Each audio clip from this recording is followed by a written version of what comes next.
Chairman প্রার্থীর পোস্টারে শেখ মুজিবুর রহমান, জিয়াউর রহমান ও তারেক রহমান।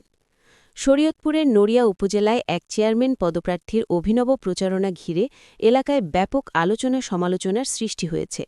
ঈদুল ফিতরের শুভেচ্ছা জানিয়ে টানানো একটি পোস্টারে একসঙ্গে ৩ আলোচিত রাজনৈতিক নেতার ছবি ব্যবহার করায় বিষয়টি সামাজিক যোগাযোগ মাধ্যমেও ব্যাপকভাবে ছড়িয়ে পড়েছে।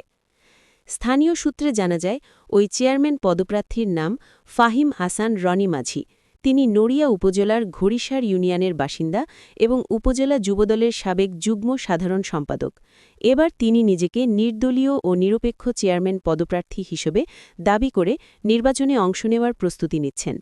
সম্প্রতি ঈদুল ফিতরের শুভেচ্ছা জানিয়ে তার ছবি সম্বলিত একটি পোস্টার এলাকায় টানানো হয় এবং একই পোস্টার সামাজিক যোগাযোগ মাধ্যমেও প্রকাশ করা হয়।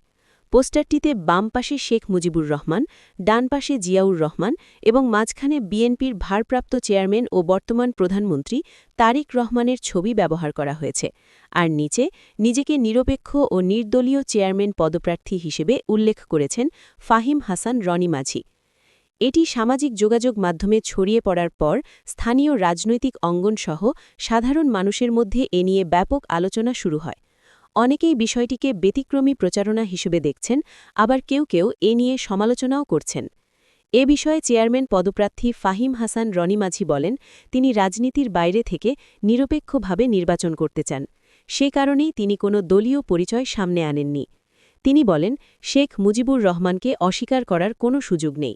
স্বাধীনতা যুদ্ধে তার অবদান অনেক, তাই তিনি আমার কাছে মহান।